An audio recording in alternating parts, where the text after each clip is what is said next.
Bonjour à toutes et à tous. Je m'appelle Rania Abbès, étudiante en Master 1, langue française, spécialité linguistique. Aujourd'hui, je vous invite à explorer l'une des campagnes publicitaires les plus audacieuses et emblématiques de notre époque, la campagne Just Do It de Nike en 2018, qui a marqué les esprits bien au-delà du monde du sport. Cette publicité de Nike, et plus particulièrement sa campagne de 2018, mettant en avant Colin Kaepernick, est un exemple parfait de stratégie de communication riche, combinant des éléments de polyphonie et d'intertextualité pour transmettre un message puissant et universel. Mais avant de plonger dans son analyse, laissez-moi vous poser une question. Qu'est-ce qui vous pousse à agir malgré la peur, les obstacles ou les critiques? Pour Nike, la réponse est claire. Croyez en quelque chose, même si cela signifie tout sacrifier. Pour commencer, nous allons d'abord évoquer l'origine de ce slogan iconique Just Do It. Inspiré par les dernières paroles d'un condamné à mort, Dan Whedon, cofondateur de l'agence Whedon Plus Kennedy, s'est inspiré des derniers mots prononcés par un criminel condamné à mort aux États-Unis, Gary Gilmore, en 1977. Avant son exécution, Gilmore aurait déclaré Let's do it. En français, faisons-le. Whedon a trouvé cette phrase frappante et mémorable, et après une légère modification, elle est devenue Just Do It. Ce slogan a été lancé en 1988. Il incarne l'esprit d'action et de dépassement de soi. Mais qui est déjà ce Colin Kaepernick dont tout le monde parle en 2018 dans la campagne de Nike? Tout d'abord, dans le cadre de la campagne du 30e anniversaire Just Do It de Nike, Nike a mis en place une publicité controversée avec Colin Kaepernick, un ancien quarterback de football américain de la NFL qui s'est agenouillé pendant l'hymne national d'avant-match en signe de protestation contre l'injustice raciale et la brutalité policière contre la communauté afro-américaine aux États-Unis le 1er septembre 2016. Il a déclaré « Croyez en quelque chose, même si cela signifie tout sacrifier ». Ce slogan central s'inscrit dans une narration polyphonique et intertextuelle riche. Dans ce discours publicitaire, plusieurs voix et perspectives sont présentes, ce qui crée une polyphonie. Commençons d'abord par la voix de Colin Kaepernick, qui incarne la figure centrale et personnelle, puisqu'il dénonce les injustices raciales tout en invitant chacun à se battre pour ses convictions.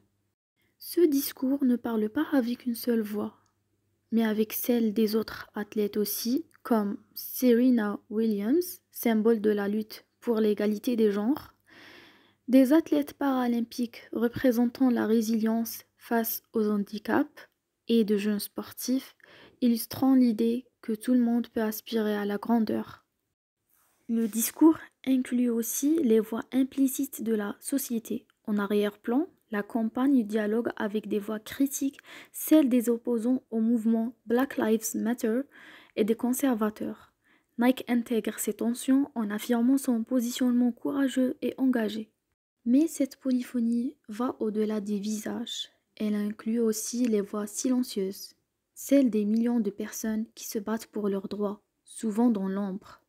Le discours de Nike s'appuie également sur une forte intertextualité en évoquant des références au mouvement des droits civiques.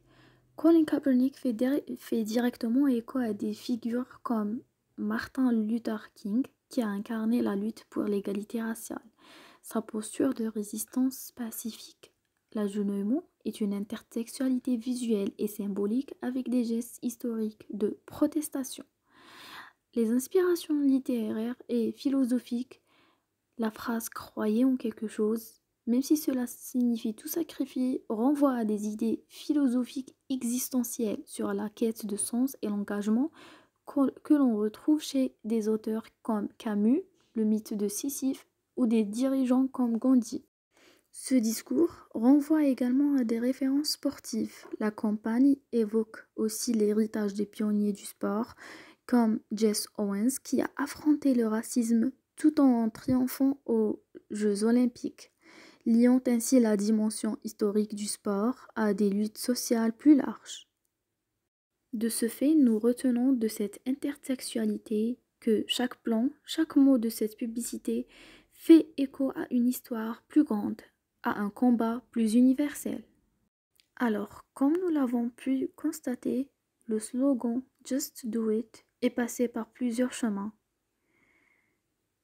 Commençons par ses débuts où il était initialement axé sur la performance et la motivation des athlètes. Ensuite, son engagement, au fil du temps, le slogan a pris une dimension plus sociale et politique, symbole de Black Lives Matter, en encourageant l'inclusion et la diversité. Ensuite, il est devenu une source d'inspiration. Aujourd'hui, Just Do It est un message universel qui encourage à aller au-delà de ses limites et à poursuivre ses rêves.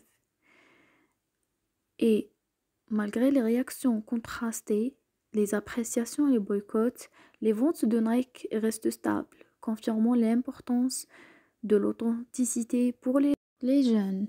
En conclusion, si on se demande pourquoi ce discours nous inspire tous, alors la réponse est bien là. C'est parce que tout simplement, cette campagne de Nike nous montre qu'un discours publicitaire peut être bien plus qu'un outil de vente. C'est un message de transformation. Il nous rappelle que dans la vie comme dans le sport, le plus grand obstacle, c'est la peur de ne pas essayer. Alors, si vous deviez retenir une chose de ce message, c'est celle-ci. Peu importe qui vous êtes, où vous venez, ou ce que les autres pensent, vous avez le pouvoir de changer les choses, un acte à la fois. Notons que la marque a eu un impact au-delà du marketing, car en soutenant Kaepernick, Nike a pris un risque énorme. Beaucoup d'opposants ont critiqué cette prise de position, certains ont même brûlé leurs produits Nike. Mais la marque a compris une chose essentielle. Aujourd'hui, les marques ne vendent plus seulement des produits, elles vendent des valeurs. Et ces valeurs, courage, égalité, persévérance, résonnent profondément avec notre époque. Nous voilà à la fin de cette vidéo, chers amis. Sachez que j'ai pris un énorme plaisir en vous faisant cette analyse. Si vous avez la moindre question ou remarque sur cette vidéo, n'hésitez pas à me le faire savoir en commentaire. Bye!